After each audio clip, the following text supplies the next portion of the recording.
convide a que puche el primer ponent. No me voy a extender demasiado, no me apetece extenderme demasiado porque el que tiene que comentaros ahora es el que sabe del tema de subirse a los árboles, de gestión de riesgo. Uno de los tres que hemos traído que saben es José Javier Sigüenza, que bueno, lo conocéis yo creo que todos, y el que no lo conozca lo va a conocer ahora. El test en la... Ahí vais. Y bueno, pues aprovechadlo porque vamos a hablar del tema de análisis visual, evaluación de riesgo y actuaciones. Los que estamos un poquito en el tema de jardinería, pues, y vosotros estáis un muchito, sabéis perfectamente que estos son problemas que llaman mucho la atención y que nos generan todos los años bastantes inquietudes, sobre todo con el tema de vecinos y posibles riesgos.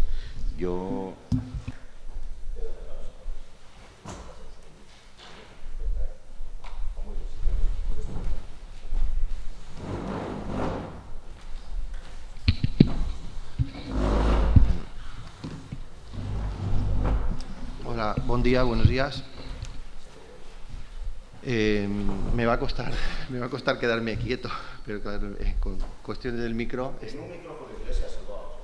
Anem a intentar-ho així de moment i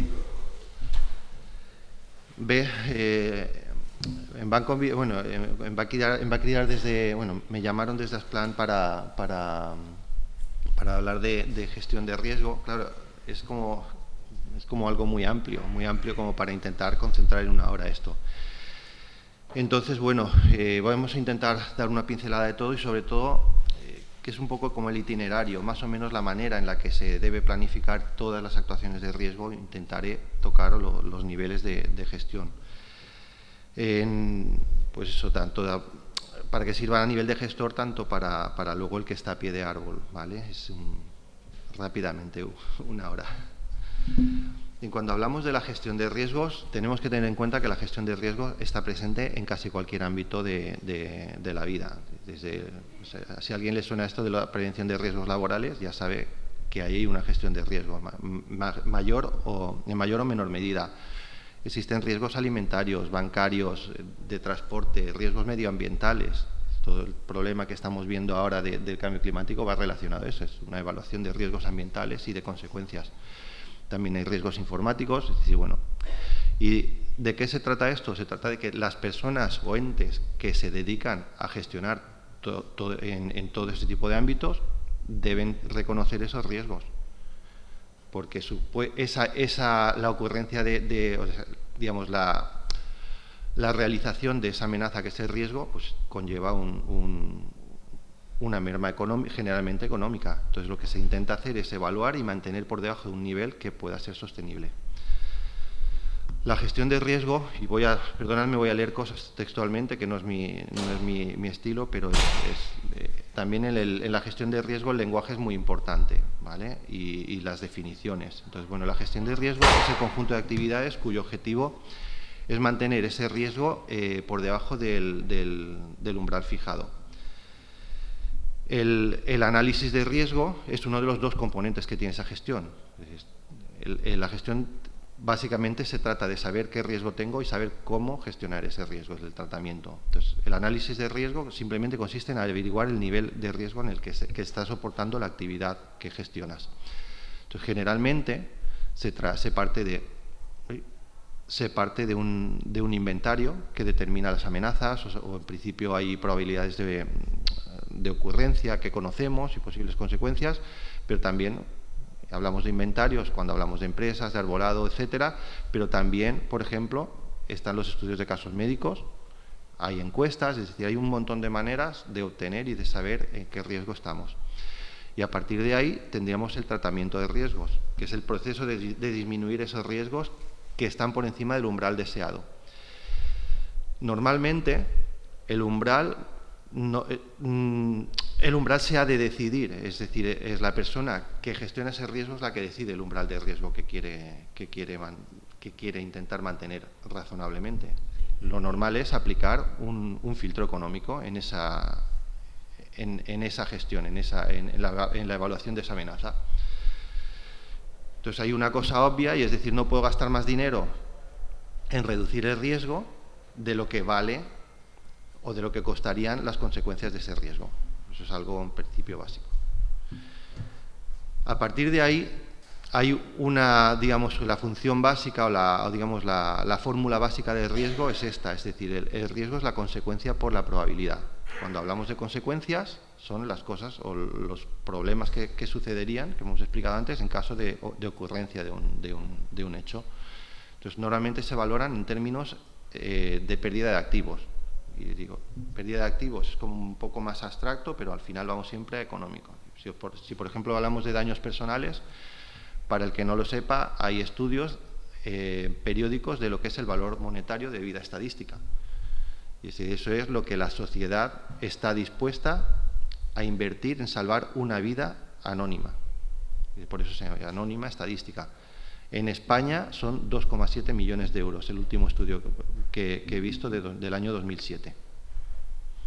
Entonces, esto que suena un poco así frívolo, pero es que realmente es así.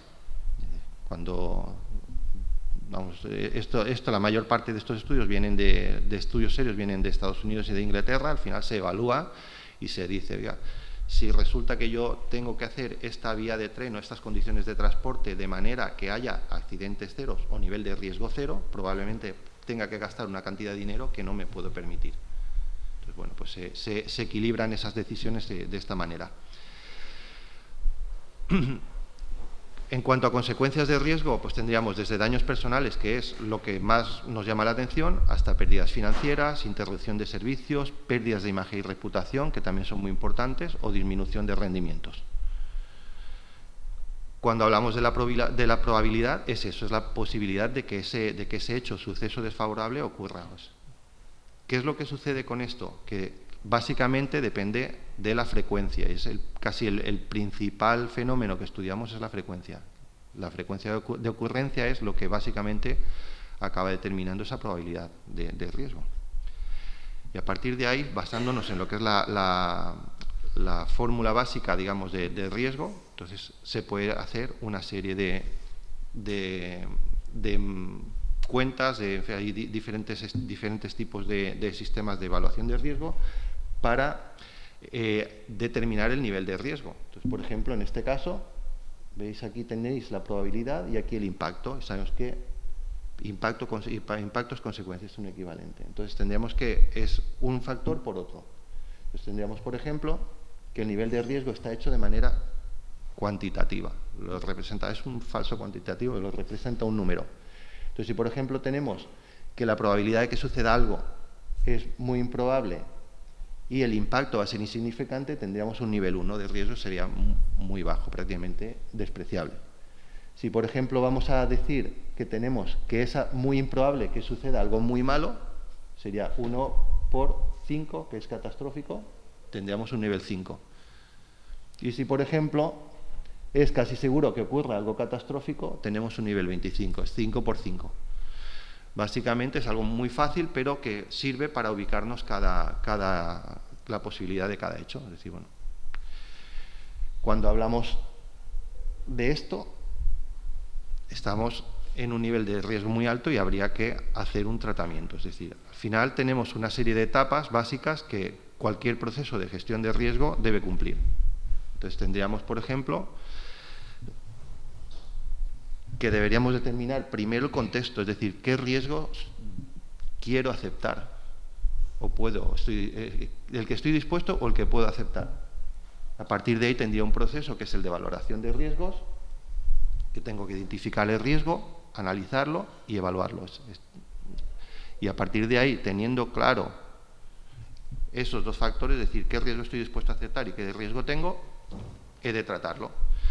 Una vez tratas el riesgo, ¿has acabado? No. Entonces, en ese momento empieza un proceso de retroalimentación en el cual estoy ante una nueva situación, que la que probablemente el riesgo sea menor que antes. Y me cambia el contexto. Dice, ahora, bueno, este es mi riesgo aceptable y seguramente esté por debajo. Entonces, seguramente mis esfuerzos los vaya cambiando de lugar, digamos. El riesgo normalmente se trata de varias maneras. O sea, se puede evitar o eliminar. Se puede poner, por ejemplo, una red debajo de una araucaria cuando está soltando las piñas. Se puede reducir. Así, pues Por ejemplo, ¿puedo reducir la frecuencia en el caso de la urticaria? No. Las consecuencias sí, pues puedo hacer que no pase nadie. Puedo transferir el riesgo, y esto, por ejemplo, es importante no en el ámbito de arbolado, pero, por ejemplo, en el ámbito de fabricación. En fabricación en cualquier proceso de fabricación, si hay uno de esos procesos que puede ser peligroso o te puede tener un riesgo medioambiental alto, generalmente, ¿qué se está haciendo en todas las empresas? Se transfiere a China o a países que no tengan legislación. Perdonadme que alguna vez digo alguna tontería así, pero lo transfieres a un país que no tiene legislación y el riesgo ya no es tuyo, ahora es de otro. O bien, puedes aceptar un riesgo que puede ser bajo o que digas, bueno, pues seguramente la frecuencia de aparición de un suceso catastrófico, pues puedo aceptarla porque tiene un periodo de retorno de 500 años y lo acepto. Y eso son básicamente las maneras. Ahora un poco viene la clave de esto. Todo lo que he hablado de riesgo hasta ahora no tiene nada que ver con arbolado, es genérico y procede de una guía de gestión de riesgos informáticos.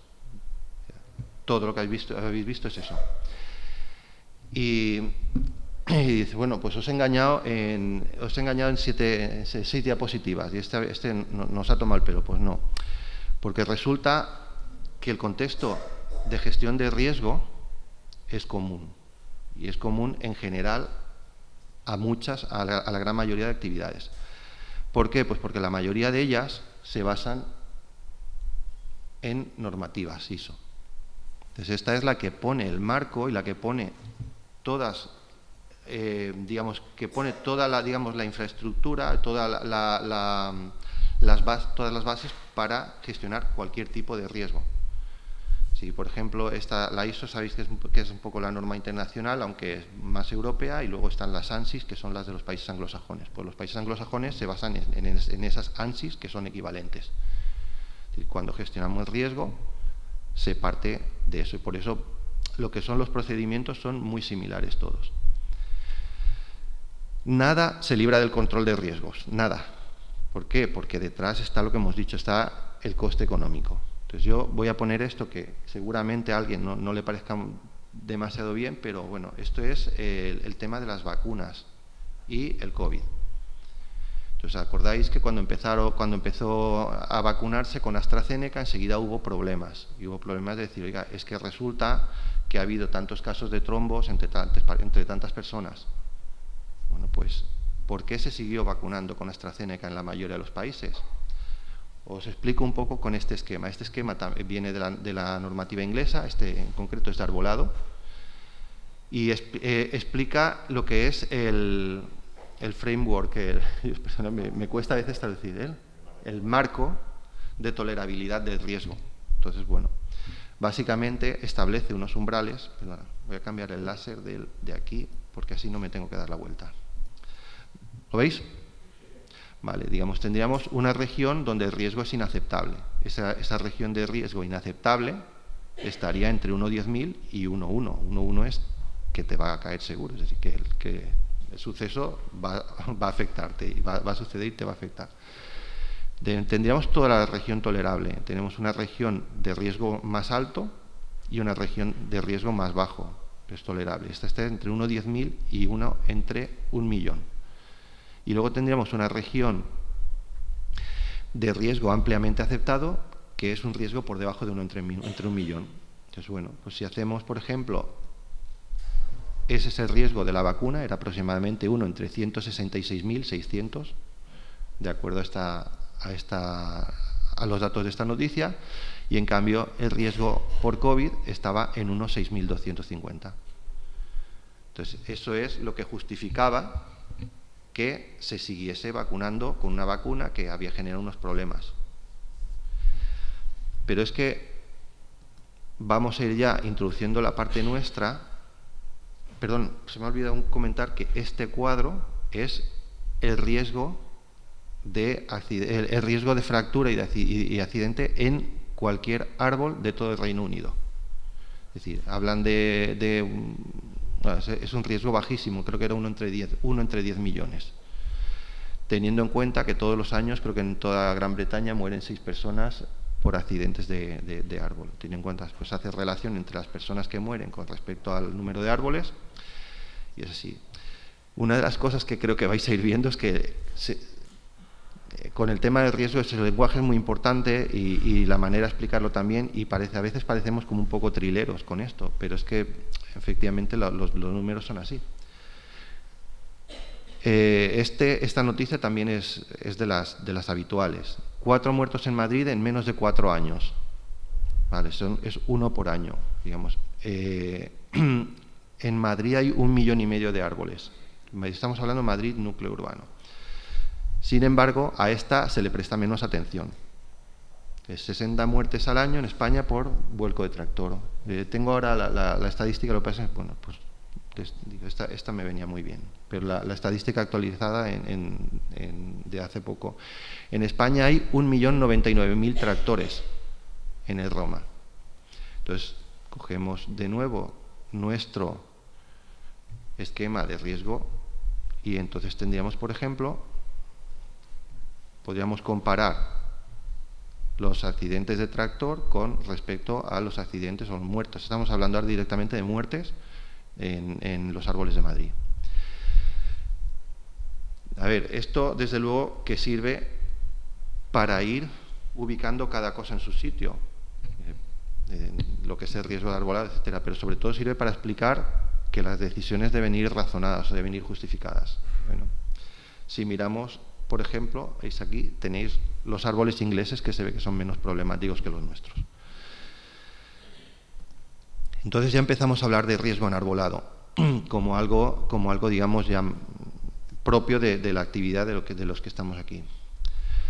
Hay que tener en cuenta que la gestión de riesgos, aunque ha existido siempre, y prácticamente tener en cuenta lo que os comento, a nivel de aviación, a nivel de cualquier ámbito, de riesgos bancarios, etcétera, en arbolado es una disciplina, digamos, relativamente reciente. La primera guía específica de evaluación o de gestión de riesgo en arbolado es esta, que es americana, y realmente era una guía en la que más que, digamos, no era es como algo inespecífica, realmente era una serie, como una especie de catálogo de defectos de arbolado, y al final llegabas a unos formularios en los que hacía exactamente lo mismo que habéis visto en la matriz de riesgos informáticos. Es decir, hacía, bueno, pues si el riesgo de caída es 1 con tal, hacías 1 más tanto dividido.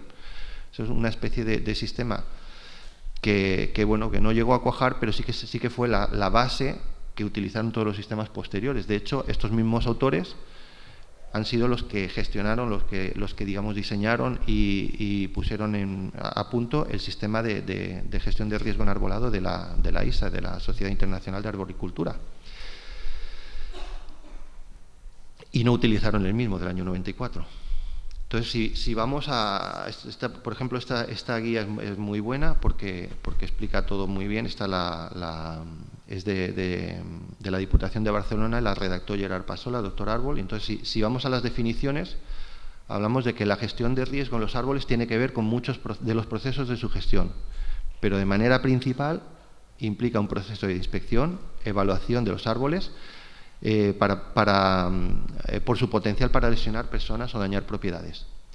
Es decir, el concepto de árboles con riesgo significa árboles generalmente con daños o defectos mecánicos que pueden hacer que una parte del árbol o todo el árbol tenga un fallo, que normalmente hablamos de fallos, y causen daños a propiedad o lesiones a personas. Básicamente volvemos a la fórmula de riesgo, que se utiliza de una manera o de otra en cualquier ámbito, pero en este caso, en el arbolado, tenemos que se puede descomponer en otra serie en otros pequeños factores. Es decir, bueno, las consecuencias de qué depende del tamaño de la pieza que falla o que caiga. Y no es lo mismo que caiga una rama, que una rama gorda, una ramilla, que un árbol completo o que una piña. Luego tendríamos a la diana, es decir, esas consecuencias de qué dependen, de dónde impacte. Normalmente diana es el término que utilizamos para lo que es el objetivo, la zona de impacto.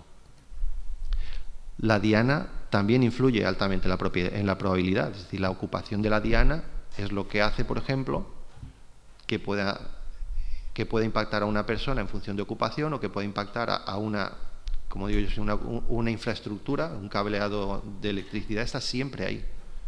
Si falla algo, pues quizás es menos probable golpear a una persona que golpear a una infraestructura eléctrica y mirad el problema de todo lo que, en caso de que se pierda, y mirad todo lo que queda por delante de ese punto de la línea eléctrica, es un problema. Y la probabilidad del fallo es básicamente también esa probabilidad del fallo depende digamos, del defecto que tenga el árbol. Entonces, generalmente, vuelvo a esta guía y mirad cómo se parecen las tablas a las de riesgo informático. Entonces, tendríamos, por ejemplo, una tabla que relaciona probabilidad de caída con probabilidad de daño. Pues, básicamente, el impacto, digamos. Cuando tienes este valor es cuando puedes ir a las consecuencias del daño. Entonces, en función de consecuencias y probabilidad de que caiga y de que además impacte, es donde tienes el nivel de riesgo. Bueno, pues con colores o sin colores, o con números o sin números, las matrices se parecen mucho, mucho. A partir de ahí también tendríamos una gestión esquemática del riesgo enarbolado, que basa por primero establecer el contexto, como he dicho, el riesgo que estamos dispuestos a asumir. Después tendríamos identificación de riesgos, podríamos ir a árboles individuales o a zonas, grupos, el análisis, y cuando tenemos todo eso hecho llegamos a la evaluación. La evaluación es el nivel de riesgo, comparar nivel de riesgo digamos, que hemos puesto como límite con respecto al que me puede suceder. Y a partir de ahí, un tratamiento de riesgo. No se ha copiado uno del otro, pero es que es básicamente lo mismo. Es decir, aquí los cuadros nos refieren a detalles de arbolado, pero ya os digo que la clave aquí está en esto, en la normativa. La ISO es la que regula o la que pone un poquito esto en orden. ¿Cómo planificamos el riesgo? ¿Cómo podríamos tener una planificación correcta de riesgo? Pues vamos a empezar por la ley, cómo nos obliga a eso. Bueno, pues legislativamente no hay ninguna ley, ningún artículo que diga usted debe tener un plan de gestión de riesgo. No lo hay. ¿Qué es lo que sucede? Que sí que existe una cosa que se llama el control debido, y eso lo establece el Código Civil.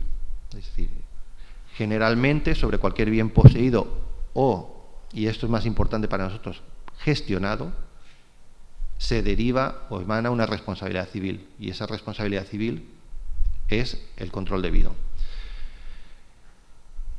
Este detalle de que el bien sea poseído, bueno, si es tuyo, el árbol es tuyo, es un tema particular, evidentemente lo tienes claro, pero si es gestionado, es decir, en este caso es el que corresponde a todos los ayuntamientos, es decir, el árbol lo gestiona desde el que lo revisa hasta el que lo poda o hasta el que lo fumiga.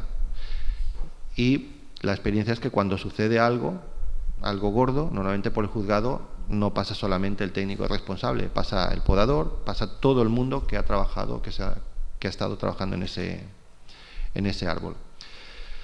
Es decir, aunque no hay una ley que diga explícitamente que sí, que tienes que tener un plan de gestión de riesgo, indirectamente sí que existe la obligación de tenerlo.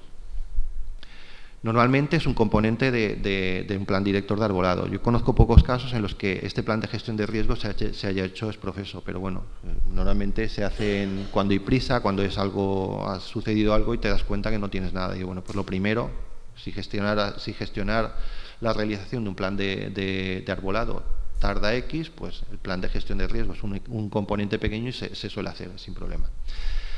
Y a partir de ahí, en ese plan es donde generalmente establecemos el contexto, nuestro punto de partida y nuestro punto de origen.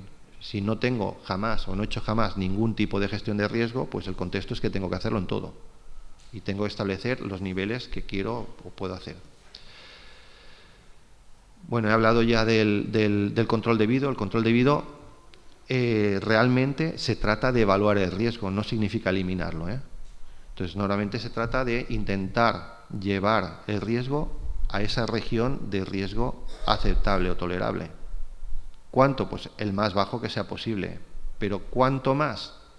Pues lo que sea razonable sin perder o sin dedicar recursos en exceso y dejar otras cosas sin hacer. Aún teniendo todo hecho y todos los deberes hechos, a veces suceden accidentes. Entonces, bueno, pues si tú tienes un accidente, como comentaba el alcalde, es un accidente no previsible o inesperado, que generalmente se da por fuerzas de causa mayor o por causas aleatorias, pues es un accidente y ha sucedido. Ahora bien, cuando el accidente es previsible o está informado previamente, en ese caso se llama negligencia.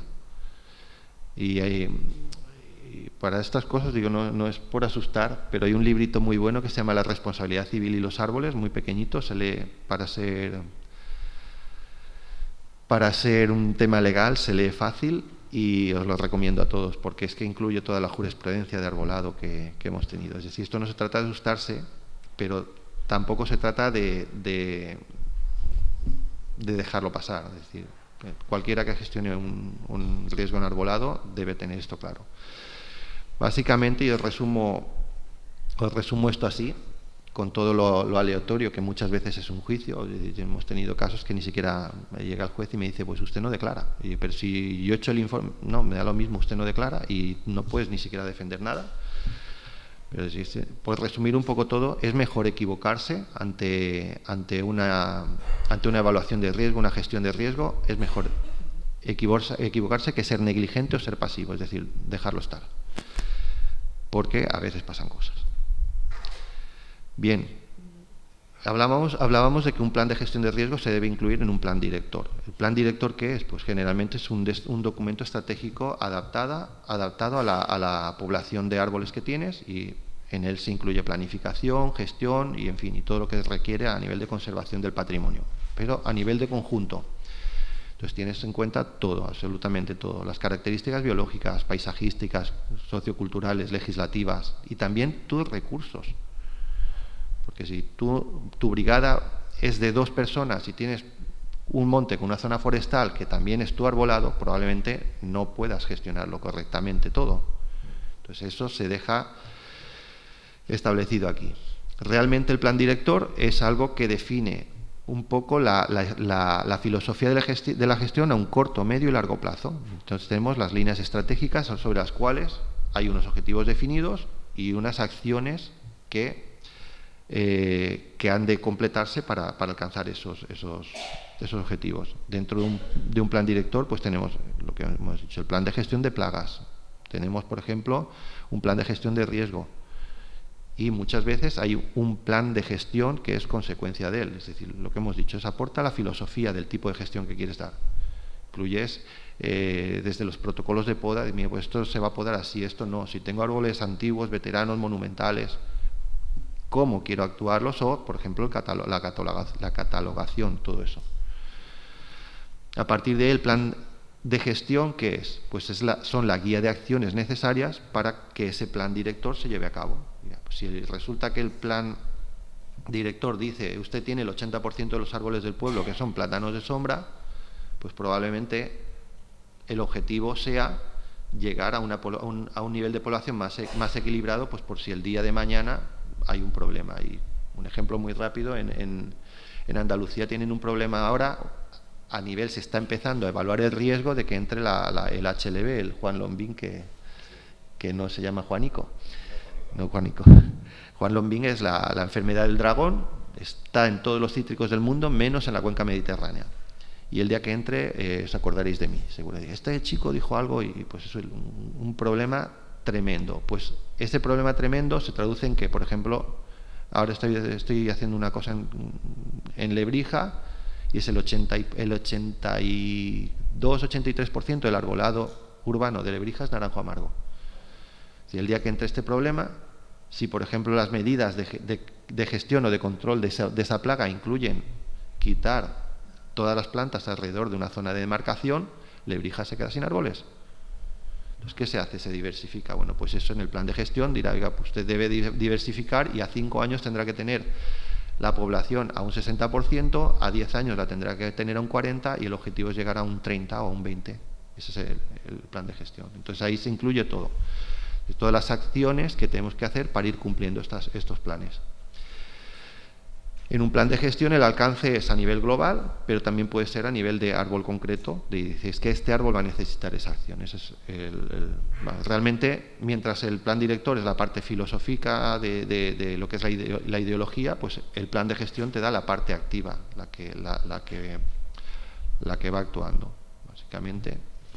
Y aquí es uno de los problemas que bueno, intentas esquematizarlo mucho, pero realmente al nivel de riesgo, esa planificación, el problema es que llega a todos los niveles de esa gestión. Es decir, en la parte de diagnóstico, hemos hablado que se suele hacer por inventarios, pero yo, para poder evaluar ese riesgo y hacer ese diagnóstico, tengo que tener un inventario con ítems, con características de riesgo. Si yo hago un inventario en el que solamente hago perímetro y altura, no llegaré jamás a poder sacar conclusiones de riesgo. Tendré que tener cosas o tendré que tener algunos campos que me digan a diferente nivel cómo está a nivel de riesgo mi población. El plan director es el documento estratégico, ¿vale? Es a plazo medio-largo, pero tengo que tener ahí establecidos mis criterios de actuación y mis criterios de determinación de riesgo, contexto del riesgo.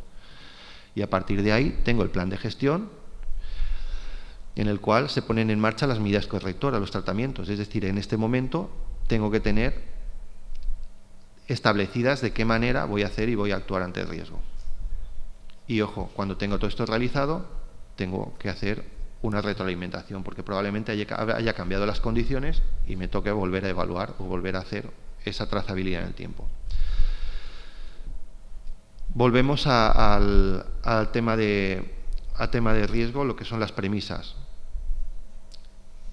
Por resumirlo mucho, es decir, tenemos que tener en cuenta que los fenómenos naturales son impredecibles de por sí, es decir, y nosotros tenemos una limitada capacidad de predecir ese tipo de fenómenos. Entonces, cuando se hace una evaluación de riesgo, cuando se hace un plan director y se establece el marco, también se ha de especificar eso, que no somos capaces de determinar con fiabilidad 100% el riesgo. Y segundo, que no existe un nivel de riesgo cero, existe un nivel de riesgo muy bajo, pero jamás vamos a eliminarlo. Entonces, bueno, esto es algo que tenemos que tener claro. Llevar a nivel de riesgo cero, pues probablemente será quedarnos sin árboles o invertir tal cantidad de dinero en esa gestión que seguramente no nos quede para otras cosas, para hacer nuevas plantaciones o lo que se desee. El riesgo, además, depende en buena medida de la diana. Si eso lo vamos a ver ahora realmente. La diana es casi la que determina la importancia del riesgo. Y en ese contexto debemos mantener una postura equilibrada ante el riesgo. Para esto hay un documento de los ingleses que son, bueno, la HSE es como especial, como si fuese el Instituto de Seguridad Social inglés, y tiene muy estudiado tanto el tema de riesgos, etcétera. Y de estos documentos se nutre también la Comisión de Arbolado del Reino Unido. Os he puesto os lo pongo así cuando pasemos la presentación, porque tenéis la guía, la podéis buscar, es descargable en internet, etcétera. Y bueno, hablan de 5 principios básicos. Uno es que los árboles proveen un amplio abanico de beneficios a la sociedad. Segundo, que son organismos vivos, donde de forma natural se producen caídas de ramas y vuelcos. Tercero, el riesgo en general para la seguridad de las personas es extremadamente bajo. No tenía tiempo para poner las diapositivas, por ejemplo, de lo que es el riesgo por cáncer o el riesgo por 1000 cosas. Es decir, eso normalmente pues nos vamos documentando bastante. Los propietarios de árboles tienen la obligación de su cuidado, esto es lo que hemos hablado de parte del control debido, y los propietarios de los árboles deberían tomar una posición equilibrada y proporcionada ante el riesgo generado por el arbolado.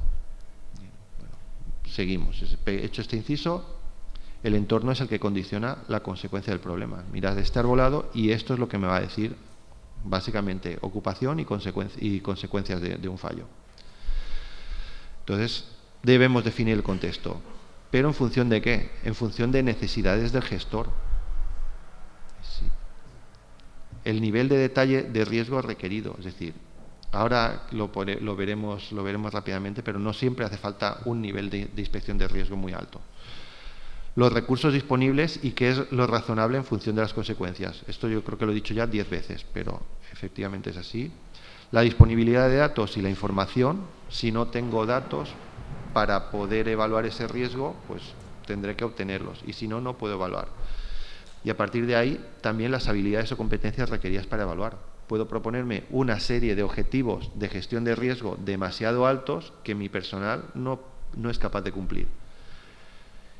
Y como os he dicho, el tema de terminología es muy importante. Hay que distinguir lo que son los incidentes, que son los sucesos imprevistos y no deseados que interrumpen el desarrollo normal de una actividad sin consecuencias adicionales, de los accidentes. Los accidentes sí que originan, es exactamente lo mismo, pero originan daños a personas y bienes.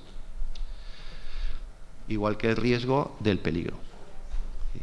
El riesgo es la probabilidad de que ocurra algo adverso, según el grupo inglés de seguridad social, el Health and Safety Expertise, y la probabilidad de un daño futuro es de acuerdo a la RAE. En cambio, el peligro es aquello que puede ocasionar un daño o mal, es decir, ya sabes, en este caso, ya sabes o va a requerir una actuación porque ya conoces que se va a generar un problema, una consecuencia negativa.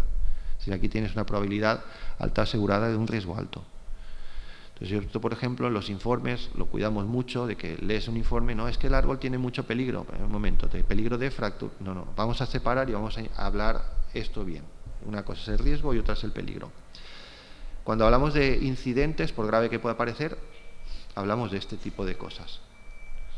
Aquí no hay daños, prácticamente no hay interrupción de servicio, lo mismo que aquí, lo mismo que aquí. Cuando hablamos de accidentes, hablamos de esto. Aquí ya hay daños y hay consecuencias y hablamos de esta. Pero pondré muchos de palmeras porque es casi lo que más veo. Y cuando hablamos de accidentes también hablamos de esto.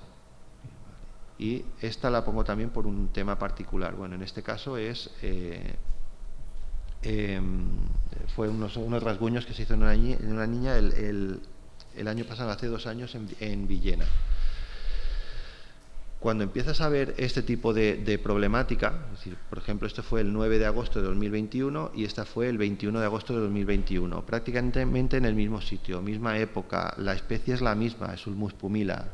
La circunstancia de esta especie, Ulmus pumila, es la misma, es árbol desmochado, una poda de desmoche. ¿Por qué? Pues generalmente porque son demasiado altos. Los Ulmus pumilas, pobrecitos, no saben que son tontos y no saben que no pueden crecer tanto. Desmochas y a partir de ahí has generado el problema. ¿Y dónde se te ha dado? En 15-20 días de calor, donde sufre la estructura y se producen las fracturas. Y bueno, el tema fue muy sonado y la verdad que tuvimos que hablar con el concejal de todo por esto. Vuelvo a decir lo mismo, suena un poco frívolo, pero mi señora es sanitaria y ellos también tienen un nivel de daños. Y ese nivel de daños, siempre hablamos de lesiones personales, yo sé que es duro explicar, yo sé que es complicado, pero el nivel de daños que hacen es daño cutáneo, moratones, etcétera. Daño subcutáneo es cuando tienes cortes, cuando tienes pérdida, luego tienes el daño óseo y luego tienes daños orgánicos. Es decir, estamos hablando, fijaos, de los niveles de consecuencias en daños personales también. Es decir, que no le quito la gravedad, desde luego si fuesen mis hijos me habría preocupado, pero tenemos que tener un poco en la planificación esto en cuenta. En la diana, repito, reitero, es el componente más importante en la evaluación del riesgo y es el elemento o el lugar sobre el que se producirán daños en caso de un fallo. Es decir, sin una diana importante no puede haber daños importantes. Y esa diana, ¿dónde se determina o cómo se determina? Se determina generalmente en función del tipo de daños que evalúo. Si he aparcado el coche donde he aparcado y resulta que tengo un árbol grande, una línea eléctrica y un parking, quizás podría evaluar el daño sobre un servicio, que puede ser la línea eléctrica, sobre el parking o sobre la posibilidad de que haya una persona en ese momento y que el daño sea una persona. Es decir, lo que cambia es la ocupación, la permanencia de ese bien dañado. Y entonces depende de esto, de la ocupación y el tipo de uso. Y, esto es también importante, se debe evaluar la consecuencia más probable, no la peor. Como dice mi compañera, generalmente evaluamos de que un rayo le va a caer a un pelirrojo haciendo el pino. Y no es eso lo más habitual. Lo más habitual es, en arbolado, por ejemplo, es que rompa una rama de tamaño generalmente medio. Bien, la zona de diana, ¿cómo se delimita? En función de la altura del árbol o la zona de caída. Es decir, bueno, cuando se hace, por ejemplo, el sistema IS americano, se habla de que la diana es equivalente a la altura del árbol. Un árbol generalmente no puede golpear más allá de su altura, a no ser que tenga ramas secas, que entonces pueden romperse y pueden saltar. Y puede llegar a ser 1,5 veces la altura o incluso 2 veces. Y a partir de ahí evaluamos el arbolado. Y según nuestra planificación o el contexto de gestión, generalmente se suele hacer esto, se establecen 3 niveles de gestión. Bien, una fase 1, fase 2, además lo solemos llamar así, evaluación de nivel 1, de nivel 2, de nivel 3, o de fase 1, fase 2, fase 3.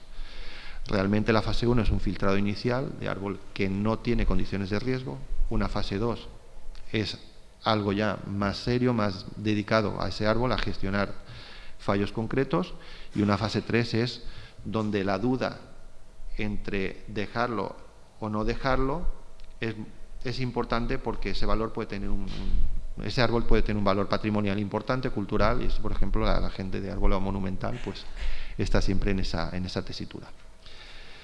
Entonces, realmente, en fase 1, ¿qué hacemos? Descartamos lo evidente. Por mucho que el árbol sea grande, no tiene por qué pasar obligatoriamente a una fase 2. Sí, esto es evidente lo que hay aquí. Y más cuando el otro lado del árbol está así. Bueno, esto es, aquí no hay nada que calentarse la cabeza. O fijaos el agujero, ¿por qué? Porque se ha ido toda la tierra, está ya en proceso de vuelco activo. También esa fase 1 ha de descartar lo innecesario, es decir, este árbol no necesita gestión de riesgo y este árbol no necesita gestión de riesgo, necesita mantenimiento. Cuando la mayor parte de los problemas que tenemos a diario es esto, es mantenimiento, problemas de mantenimiento. A partir de ahí, y hablamos de valorar del filtro económico, es llevarnos el coste que tenemos el coste, o digamos nuestra partida de gestión de riesgo, a revisar lo difícil y lo complicado, pero no perder el tiempo en todos y cada uno de los árboles. Y a partir de ahí se introduce una evaluación ya más detallada, donde puedes llegar a hacer hasta todo lo que haga falta, desde pruebas instrumentales, etcétera, etcétera. Es decir, si os acordáis de esto, lo complicado es introducir y decir cuál es la probabilidad de fallo, es decir, dónde o cómo va a fallar este árbol. Aquí está. La probabilidad de fallo es el componente más difícil de determinar. Y entonces, generalmente, si estimas la probabilidad de caída, ya puedes entrar casi a cualquier sistema de gestión de riesgo a evaluar el resto de cosas. La probabilidad de impacto, las consecuencias del impacto, etc. Normalmente se evalúa pensando a un año vista. Y ese año no quiere decir que tú estés dando una garantía de un año. Estás diciendo que tú, en las condiciones normales, ese árbol en un año no va a fallar. ¿Y es complicado? Pues realmente, a ver, es cuestión más de experiencia que otra cosa, pero al final ves que vas acertando. Lo que da alegría es acertar y decir, mira, que este te va a fallar, y que falle en el plazo y que no haya consecuencias. Generalmente determinamos los árboles que van a fallar o los elementos de los árboles que van a fallar con el método VTA, que es como el estándar de evaluación de arbolado en Europa. ¿Vale? Estamos en esta fase. Y ahora os pongo un poco el guión que vamos a seguir rápidamente, pues esta parte ya es más divertida, más fotos y tal, menos acojonante. Y hablamos del sistema VTA. Son 2 pinceladas, pero para que tengáis claro. También de método SIA, es decir, son como dos niveles. Uno es básicamente visual, el otro generalmente lo hacemos básicamente instrumental. El método VTA, porque se llama EVA, o Evaluación Visual de Arbolado, en inglés el Visual Tree Assessment, pero generalmente lo conocemos todos por VTA, también fue puesto a punto, digamos, de una manera una manera publicada, digamos, más o menos de una manera ordenada, en el año 94 por Klaus Mate, que es un señor alemán.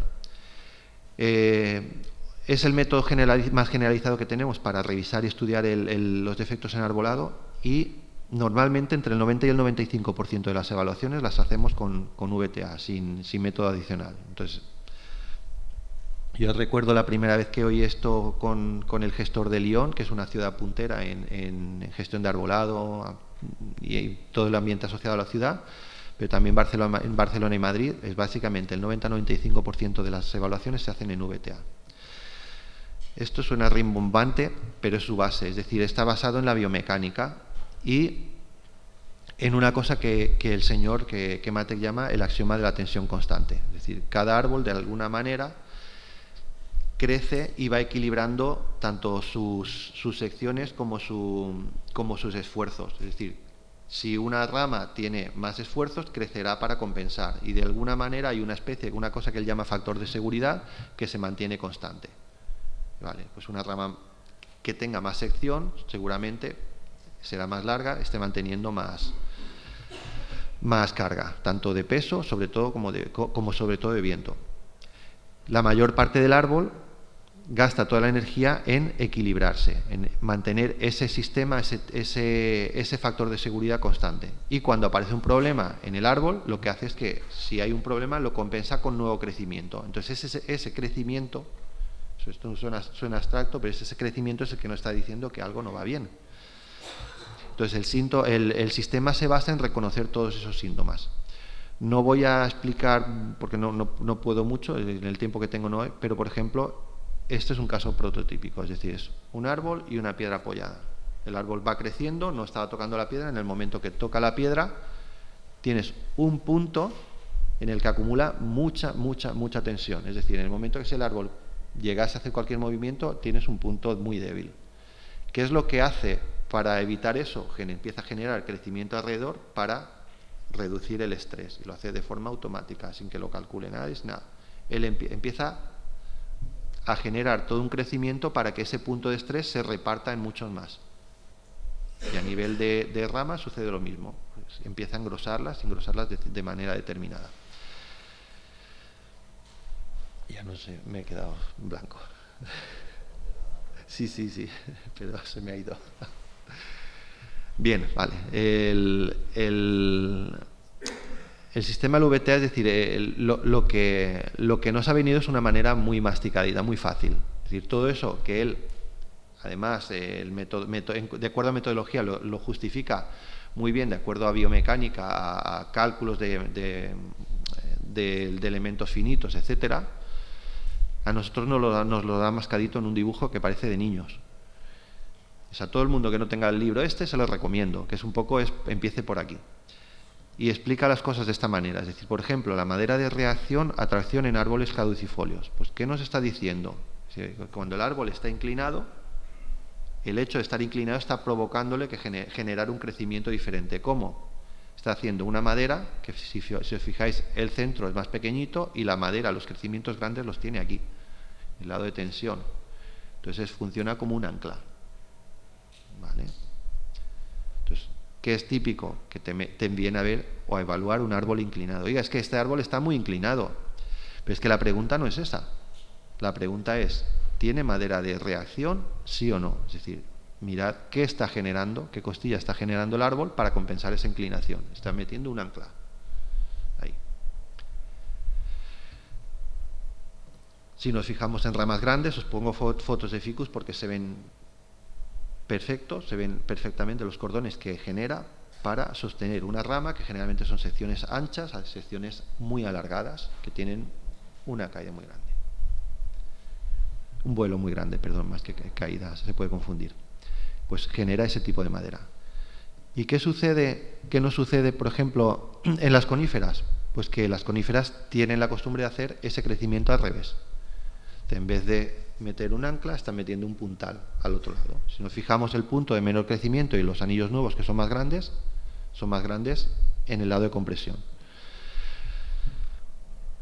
Si os fijáis, la madera, en un lado tenemos madera naranjita, rosa, tierna, en el otro lado madera gris. ¿Por qué? Pues porque realmente aquí está creciendo mucho, esa madera empuja la corteza, la rompe y se ve la corteza nueva. Entonces volvemos a la pregunta del millón. Vas a ver un pino, te dice, es que el pino está inclinado. Oye, pero la pregunta no es esa. La pregunta es, ¿tiene madera de reacción? Es decir, ¿está compensando sí o no? Y entramos un poco en la parte clave del VTA. El VTA tiene ciertas limitaciones y una de las limitaciones es que básicamente que lo usamos al revés de cómo se pensó. Si tú tienes un árbol inclinado que no tiene madera de reacción, la madera de reacción es el signo de que ese árbol se está dando cuenta de lo que le está pasando y está corrigiéndolo. Pero si no tiene esa madera de reacción, lo que te estás dando cuenta es que el árbol no tiene ni siquiera la vitalidad suficiente como para corregir ese problema.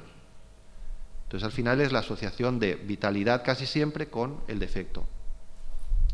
Y eso es lo que nos da un poco la clave o la conclusión de cómo utilizar el VTA. Y luego, otra de las cosas que a nosotros no nos suele afectar mucho en arbolado urbano, porque no es lo típico, es la sección de tronco hueco. Es decir, también es típico, es que tengo un árbol hueco. Y ya, pero las farolas están huecas y usted no está llamando todo el día al ayuntamiento.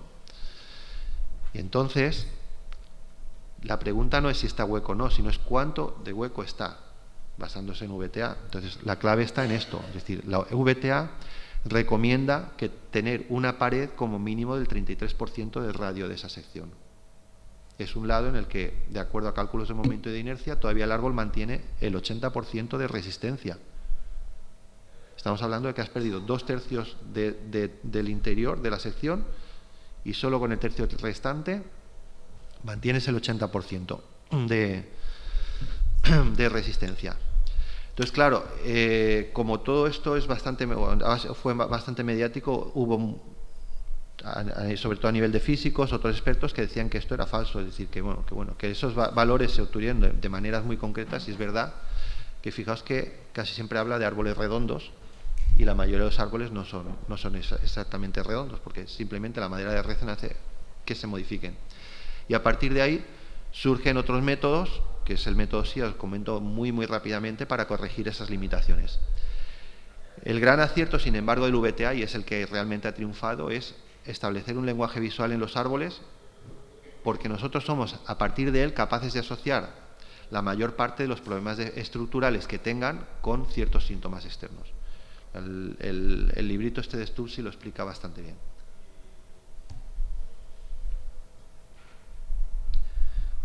A partir de los problemas o de las limitaciones del VTA aparece el SIA, método SIA, que es el Statistics Integrated Assessment. Es básicamente evaluación integrada de estática. Lo que utiliza esto lo generan, son básicamente todo ingeniería, pero en este método sí que vas a fórmulas, a trabajar con fórmulas. Entonces tienes que evaluar forma de tronco, propiedades de madera y la carga. Es decir, no es lo mismo la resistencia que puede tener un chopo que un roble.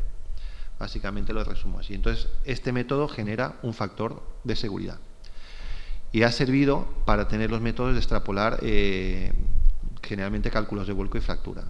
Es decir, aquí tenéis, por ejemplo, que la forma del tronco y las propiedades de la madera influyen, porque los troncos no son habitualmente redondos.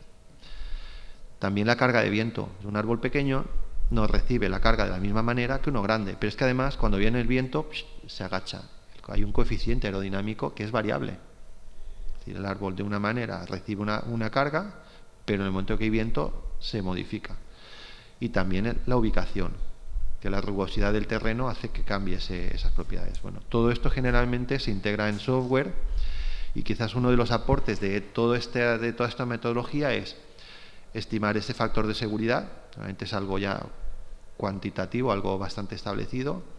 También nos sirve para planificar podas, es decir, oiga, si yo con diferentes opciones de poda voy reduciendo aquí, aquí o aquí, voy ganando, o sea, reduzco la carga y al mismo tiempo mejoro el factor de seguridad. Bien, las bases de datos de fallos, esta fue es la otra de las maneras de conseguir o de conocer cómo puede fallar un árbol. La base de datos internacional de arbolado está desde el año 2015 fuera de órbita.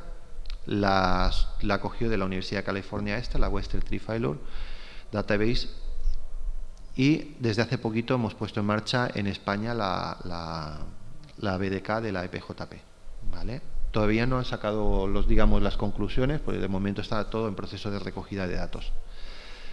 Luego, los manuales de gestión de riesgo, os he comentado también son importantes. Por ejemplo, aquí ya nos está diciendo 70% de las incidencias provienen de roturas de ramas, el 20% de vuelcos o rotura del sistema radicular. ¿Sí? Y nada más el 10% de fracturas en tronco, que fijaos que es lo que se evalúa con método SIA. También tiene lógica que todo el resto de problemas los veamos con visual y únicamente queden para método SIA ese porcentaje. Entonces, bueno, pues te pone más o menos lo que es la tipología. ¿Cómo se suele dar un fallo? Generalmente en episodios de condiciones meteorológicas desfavorables. En ese tipo de episodios, si son, digamos, extremos, pues el fallo es normal que suceda porque ha superado el factor de seguridad. El árbol está acostumbrado a trabajar a otro nivel inferior de viento, por ejemplo. Y generalmente los fallos que suelen suceder suelen ser por debajo, fuera de esos sucesos meteorológicos extremos. ¿Por qué? Porque tienen defectos. Y esa es la evaluación que normalmente se debe hacer. Luego también está la experiencia personal y os pongo, por ejemplo, esto que no sale casi en ningún sitio, el pipí de perro y los brachichitos no se llevan bien. Y esto pues no sale casi en ninguna guía, pero como shit happens. Y eso lo aprendes a base de ver árboles. No estamos hablando de ningún superárbol, ¿vale? Es decir, pipí de perro y brachichiton, por ejemplo, mal. Por ejemplo, los eucaliptus, he puesto el gonfocéfala, porque es un caso concreto que teníamos, pero bueno, es decir, aquí tenemos una poda de desmoche, una sección grande de 25 o 30 centímetros. ¿Por qué? Porque era muy alto. El árbol era así, se poda a los 7 años, estás igual que estabas, pero en vez de tener una rama normal, tienes 20 de estas. ¿Vale? Y ahí el fallo y el zoom del fallo. ¿Por qué? Pues que el desmoche ha podrido, el árbol brota arriba y tienes una rama de 7, 8, 10 metros sujeta, como digo, a chicle, o sea, pegamento de vegetal. Y eso es bastante claro. Como resumen, me paso 5 minutos, que son los que me ha quitado el señor alcalde. La probabilidad de fallo no hay que confundirla con el riesgo. Es decir, el VTA siempre explica, es decir, nos explica cómo los flujos de fuerza funcionan en los árboles y las razones por las que se han generado los fallos. En el SIA, básicamente hacemos lo mismo con un factor de seguridad. El factor de seguridad representa el margen o reserva de resistencia que tenemos hasta un punto estimado de fallo. Pero los dos métodos de determinar la probabilidad de fallo, los dos principales, resulta que están únicamente focalizados en evaluar árbol. Y en cambio, el riesgo se evalúa con otros sistemas. ¿Os acordáis de esto? El riesgo es consecuencia por probabilidad de fallo. Tendríamos el sistema VTA y el método SIA están focalizados en esto. Y en cambio, a partir de aquí entraremos en cualquier sistema de gestión de riesgo que tenemos: el ISA, el CUTRA, el USDA es este antiguo que os he comentado, el VALID, que es un mixto entre ISA y CUTRA. Este de la Diputación de Barcelona es una adaptación de ISA y de CUTRA, sí, también es un mixto. Y con el resultado de la evaluación de riesgo, pues también podemos decidir, en función del nivel de riesgo, podemos dejar en la planificación de riesgo qué es lo que vamos a hacer. Es decir, vamos a eliminar el factor que causa el riesgo, pues puedo trasplantar o talar. Puedo eliminar el factor sobre el que hay riesgo, pues puedo trasladar una diana, quitar el banco, llevármelo a donde no hay árbol, sin sombra. Es decir, todo eso es lo que podemos hacer, o podemos reducir el riesgo hasta un nivel tolerable. Y tenemos sustentaciones, podas, un montón más de actuaciones, que eso llevaría casi otra vía a explicarlo. Y tenemos que tener en cuenta dos cosas. El tema de la transferencia del riesgo, que se debe tomar una actitud precavida frente a sobrevalorar el riesgo. Es decir, ¿por qué? ¿Conocéis accidentes sucedidos durante podas, talas? Tenemos que tener en cuenta que hay muchas veces que hacer algo que no me gusta o que no es totalmente necesario me conlleva me lleva o me conduce a otro riesgo. Y esa transferencia hay que tenerla muy en cuenta. Es decir, la operativa de poda de tala no está exenta de problemas. Luego, esto por ejemplo lo pongo en el caso de las pinadas. Si yo elimino el riesgo del árbol feo, probablemente esté transfiriendo el riesgo al siguiente árbol. Pues las pinadas funcionan como conjunto. Y luego tenemos también, aunque se ve menos, el problema de la salud humana y la pérdida de beneficios derivados de la no presencia del árbol. Casi acabo ya. Gracias a la gestión de riesgo es posible mantener en un entorno urbano la convivencia con árboles no perfectos. Entonces, bueno, ¿qué tenemos que hacer? Determinar el nivel de riesgo que sea lógico y que sea razonable y actuar con criterios adecuados. ¿Por qué? Porque el criterio inadecuado lo que está haciendo también es quitarme recursos para poder actuar en esa gestión de riesgo. Es decir, hablamos de podar por exceso de altura, hablamos de podas periòdiques o hablamos de percepción subjetiva de nene, ese arbre está molt inclinat, se me el tens que tallar. Bueno, yo entiendo que a lo mejor esa persona que te dice eso, pues será un buen camarero, un buen carpintero o un buen albañil, pero nosotros, los evaluadores, debemos ser buenos evaluadores y debemos hacer la ecuación de fijarnos en la base, fijarnos en madera de reacción, etcétera, etcétera, etcétera. Así que es nuestro trabajo y lo tenemos que defender con esa calidad. Generalmente, la gestión de riesgos se debe usar para mantener árboles con defectos. Lo que pasa es que, de acuerdo a una decisión razonada y razonable, es decir, no cualquier tipo de defectos ni cualquier nivel de riesgo. Y no debe ser la herramienta que justifique la tala de árboles incómodos o árboles sin defectos de importancia, que últimamente es la gestión de riesgos. Y bueno, espero que no haya nadie de Guadasar o de Yin hoy aquí. Noticia de tala de los 100 y pico pinos de la Gran Vía de Guadassuar, justificación, esto es la nota del ayuntamiento, dice tal, ya que las dimensiones de estos árboles, a los que no se ha realizado mantenimiento durante décadas por ser una especie silvestre, ha provocado que haya un grave peligro de caída. O sea, fijaos que casi hace el compendio de todo lo que no hay que decir. Peligro, caída, silvestre, o sea, todos los árboles son más silvestres que nosotros y que las ciudades. Todos. Bueno, pues esto es una gestión de riesgo evidentemente más realizada que ha justificado la tala de árboles y bueno, acabo con esta. Esto es un caso también curioso, en Ellín, el Parque Vicente Garaulet. Hay un estudio de riesgo, no puedo decir quién lo hizo, de octubre de 2019. Sobre 589 árboles determinó que 277 deberían ser talados. Es una masa de pinos. Está en medio de la ciudad de Ellín. Y cuando empiezas a ver metodología y tal, habla del método de Mazzeni-Clark, habla de tal, habla de cual, pero no lo utiliza. Es decir, simplemente llega un árbol y dice, este árbol, riesgo de caída alto, ¿y por qué? Por inclinación. Riesgo de caída alto, ¿por qué? Por inclinación. De ese estudio se emana que 210 árboles, ni más ni menos, de esa masa, tenían un riesgo alto de caída con propuesta de tala prioritaria, inmediata. Eso se licita, una de las empresas que yo hice un recurso por otros asuntos, pero bueno.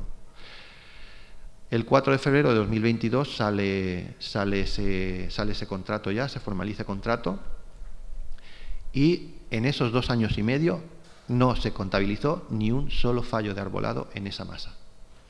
Entonces, ese estudio de riesgo que justifica la tala del 47% de los arbolados en base a prioridad alta y riesgo alto, resulta que está mal hecho. Porque en el momento en el que tú ves un árbol cuyo riesgo de fallo es inminente, estás hablando de un periodo de tiempo corto. Y cuando hablas de un riesgo medio, seguramente estás hablando de 6-9 meses. Cuando hablas de un riesgo alto y que te han pasado 3 años y no ha sucedido nada, lo que sucede es que has evaluado mal. Bueno, me he pasado un pelín, lo siento. Espero que os haya podido dar una visión adecuada de esto y en fin, que me ha costado quedarme quieto aquí.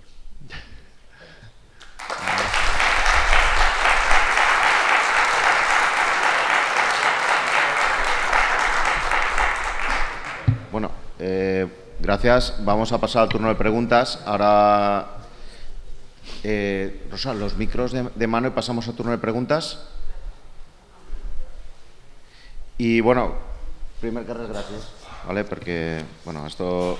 La verdad es que lo de caer un árbol se ve en la prensa, esto solo le pasaba a Madrid, tal, hasta que te cae una rama y porque ibas tú por la trasera, pues no te ha caído en la cabeza, como me pasó a mí. Y dices, igual la evaluación de riesgos en FICUS en mi pueblo deberían tenerla un poquito mejor. Y eso me pasó a mí hace unos años y, bueno, hablo pues como tú, por experiencia. Me ha llamado la atención bastante el que una serie de cosas, el de cuantificación queda frío, pero hay que cuantificar las cosas, sí, porque si no, no podemos trabajar, y eso es una cosa a tener en cuenta. Y luego lo de la responsabilidad civil es una cosa a tener en cuenta que los municipios pues sí que deben tomarse esto bastante en serio. Pero bueno, yo no quiero protagonismo, tenéis micros disponibles y os los irán pasando y vais formulando Hola, preguntas. soy Marco, técnico del Ayuntamiento de Paterna, y quería hacer una pregunta. Era si tenéis conocimiento de jurisprudencia relacionada con caída de árboles con preavisos de ciudadanos que tras los estudios de los técnicos se han negado a hacer la tala, pero finalmente ha habido problemas, con lo cual eso puede repercutir en las decisiones tomadas o no tomadas. Gracias.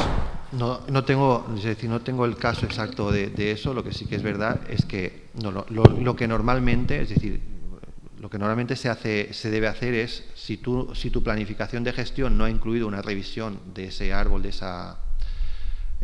ese caso en concreto, normalmente lo que haces es acudir y generar una revisión documental, porque tú te puedes equivocar, pero no puedes obviar eso, no puedes negligir, que es no hacer nada o ser pasivo. Entonces, en ese caso seguramente tendrías un problemilla.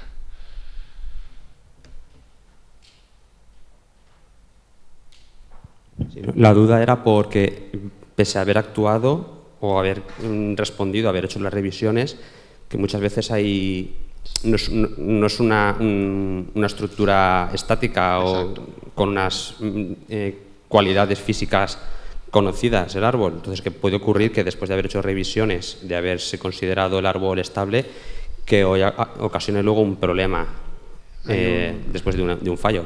Sí que puede suceder. Ahí siempre recuerdo una charla de Pedro Calaza, que tiene un libro de gestión de riesgo en arbolado, y además en las charlas dice, mira, de este árbol se hizo un test de tracción, se hizo absolutamente todo, se cayó a las 2 semanas. Te puedes equivocar o es decir, hay limitaciones. El VTA no es magia, o el SIA tampoco es magia, todo tiene limitaciones. Ahora bien, un poco la tesitura del caso que quiero entender que estás es en decir, bueno, ante cualquier mínimo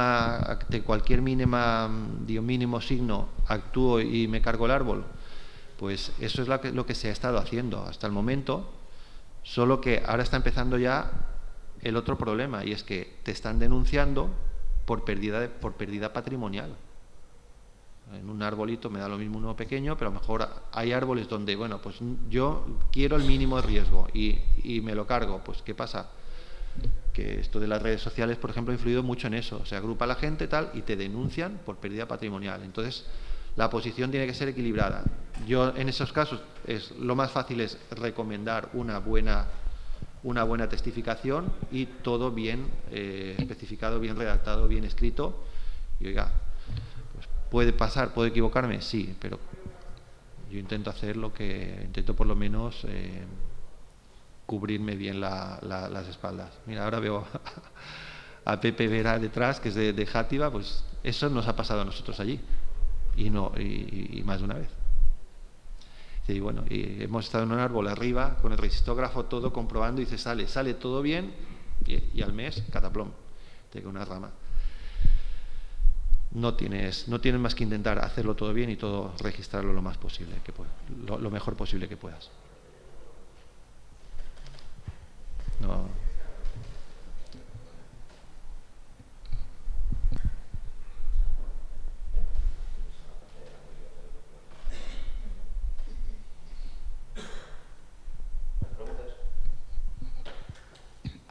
Que cuando le dijimos que pasara la minuta, le dijimos que contaba un cuarto de hora de preguntas, ¿eh? Que... No, digo, es que lo he explicado muy bien o muy mal. Digo, no se han enterado. Eres un crack, pero tienen que abusar de tu ara preguntante. No, bueno, pues... Pregunteu.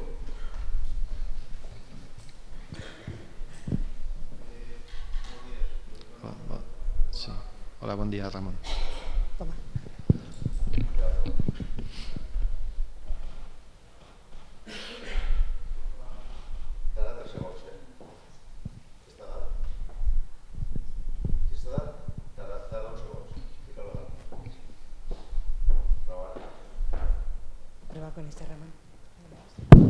Hola, sí, buenos días. Bueno, soy Ramón Redón de Soliven. Estamos intentando promover el tema de los planes de gestión y los planes directores de arbolado. Yo no sé cuántos ayuntamientos están haciendo este tipo de planes, pero habíamos que ver de qué forma se puede promover y ayudar un poco a que los ayuntamientos redacten estos planes, porque veo que está muy retrasado el tema y los problemas están ahí. Generalmente, Ramón, solo tienen los ayuntamientos grandes y no todos. Por lo menos eso, es decir, en este caso, y dado la responsabilidad civil que conlleva, lo que sí que hay mucha gente que está únicamente haciendo como el módulo de gestión de riesgo, por lo menos por tener esa parte. Pero que la gran mayoría de poblaciones que conozco no tienen nada, la gran mayoría. ¿Y qué podemos hacer?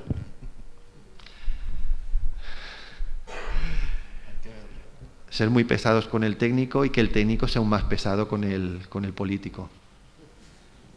Porque por voluntad propia, en pocos sitios lo llegan. Se acuerdan únicamente cuando sale la noticia en el periódico.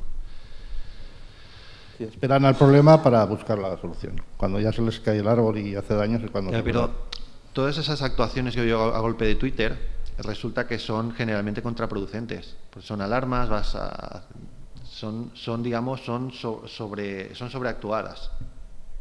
Y en esos casos pues tienes que hacer y empiezas a correr, bueno, la contratación no suele ir al ritmo que vas tú, es decir, hay una serie de problemas acumulados en todo ese proceso de toma de decisión. Es decir, el técnico está de acuerdo, generalmente al concejal ya hay que convencerle, el concejal va a Junta de Gobierno, lo tiene que aprobar, pero a partir de ahí entras a contratación, si se ha aprobado, y puedes tardar.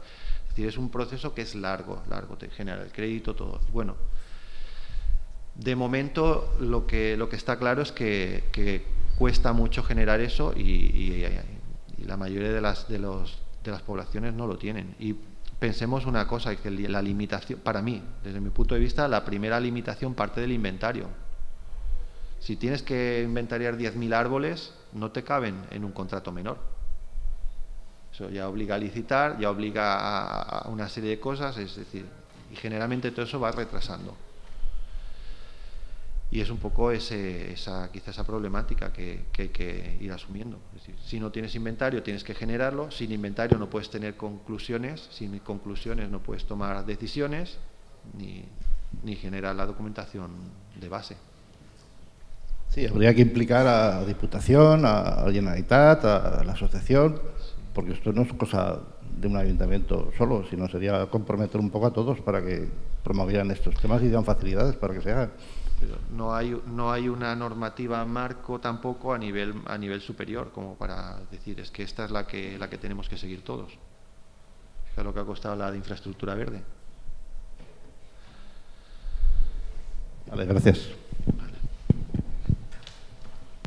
¿Alguna pregunta más?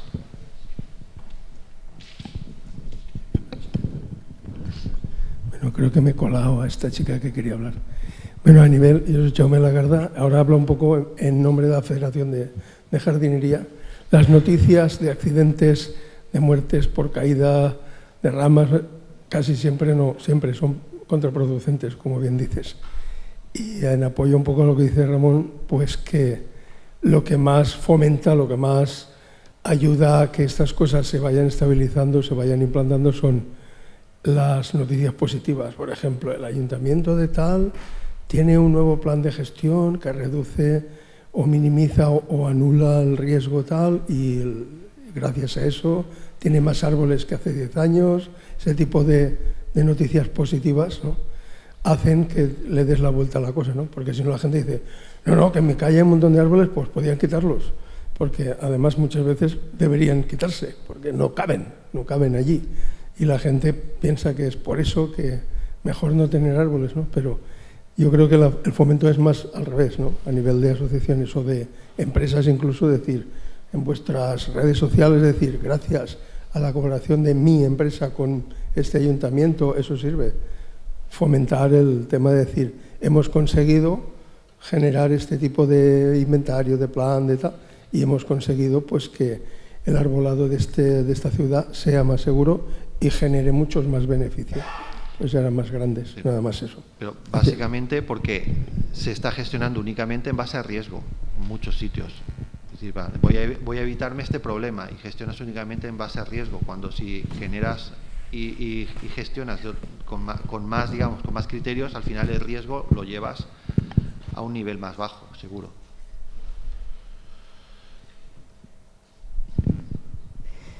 Hola, buenas. Yo soy María José Norte del Ayuntamiento de Favara y, a ver, nosotros somos un ayuntamiento pequeñito, pero con mucha voluntad. Y claro, mi duda al ver esto, sí que hemos hecho alguna VTA, pues por lo que veo más o menos aceptable, en riesgo, pero el siguiente paso, o sea, ¿cómo empezaríamos? ¿Sería hacer un inventario de todos los árboles, solo de los que tienen riesgo? Quiero decir, como no se va, probablemente no se contrate una empresa que se haga, sino que se haga con los medios que tenemos. Yo como técnica, ¿cómo empezaría con esto? En el caso de que no puedas hacer todo el inventario, entonces empezarías a hacer únicamente la revisión. Debes hacerlo en todo para tener claro dónde hay riesgo y dónde no. Pero en ese caso podrías ir al registro de los casos que tengas con riesgo, por lo menos. Si oiga, pues de la población puedo tener, aunque no tengas inventario, es posible que tengas conteos. Entonces, sobre esos conteos, esta es mi población y he tenido problemas en este y este. Y dejar siempre un registro documental, bien en tablas, bien en base de datos, si tenéis allí, en servidor, como queráis. Desde ahí, bastantes opciones. Pero por lo menos dejar registro de ese seguimiento que tengas hecho sobre árboles. Sobre árboles con incidencias que hayas revisado ya. Vale, gracias. Bien, el criterio puede ser por tamaño, puede ser por edad, no sé, lo que es un poco el primer criterio de entrada.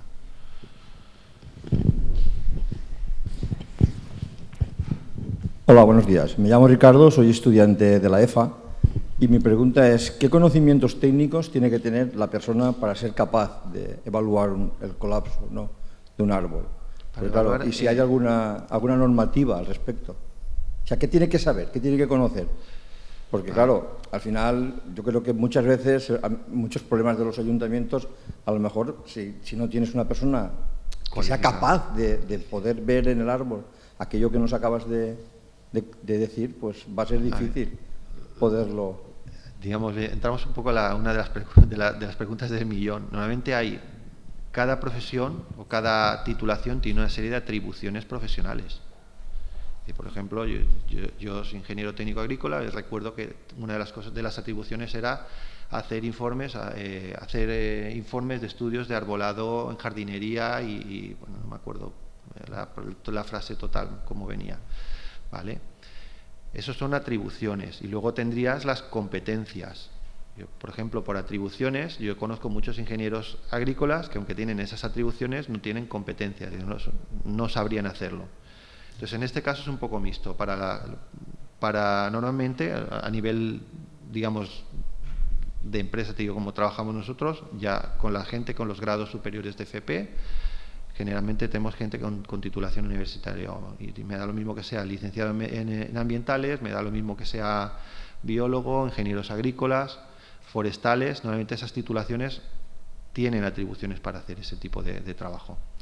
Y luego estaría la competencia que se aprende a base de revisar o a base de generalmente hacer cursos de formación. Y dices, bueno, al igual hoy es la primera vez que escuchas el VTA o escuchas esto, pues hay gente que lleva un montón de cursos detrás o hay gente que se hace el máster en la Complutense o en fin, hay como una especie de recorrido la Asociación Española de Arboricultura en eso es un poco la que ha llevado siempre la voz cantante en esto. Es decir, esa formación que, no siendo novedosa, no es lo habitual que se explica en FP, ni siquiera en la universidad. Es decir, yo no había escuchado una palabra de nada de esto durante mis años en la universidad, ni durante el periodo pre-2000, ni durante el post-2000 que luego hice el grado. Eso es importante. Yo, por ejemplo, en ese sentido, se está haciendo ya, o se está empezando a hacer las colaboraciones de universidades, o incluso a nivel de asociación, con centros de formación de FP. He impartido formación de esto en Torre Pacheco, en conjunto con Malvesía, o por ejemplo en Elche, en La Torreta, que es grado superior de paisajismo, también está. Y luego que está todavía un poco el campo, está todavía por acabar de definir, tendríamos los certificados de profesionalidad, que hay uno de ellos que habla de gestión de palmeras y arbolado ornamental, o arbolado ornamental y palmeras. Y en ese hay una parte que implica, o que creo que tenía unos contenidos de gestión de riesgo. Y el problema, y también siendo sincero, pues no me gusta callarme las cosas, es que la gente que está obteniendo este tipo de certificado por impartición, es decir, va a una clase, a un centro de SERVEF o tal, cuando sale tiene idea cero, pero cero. Y se está intentando un poco cuadrar, porque en ese sentido el Instituto de la Torreta de Elche es referencia a nivel de Comunidad Valenciana, y se está intentando cuadrar las unidades de competencia, los contenidos que llevan a ese certificado de profesionalidad con los contenidos que se imparten en los grados y con todo lo que hay de la Asociación de Arboricultura, que aunque, como digo, el arborista oficialmente en España no tiene un hueco todavía reconocido, pero sí lo tiene formativo. Y lo que tenemos claro es que la gente que sale como arborista de ahí sale bien formado, y se está intentando llevar todo eso a un camino para que todo el mundo que salga de ahí, o que salga en ese ámbito de gestión de riesgo, tenga idea de lo que hace. ¿Me he explicado? Sí, sí.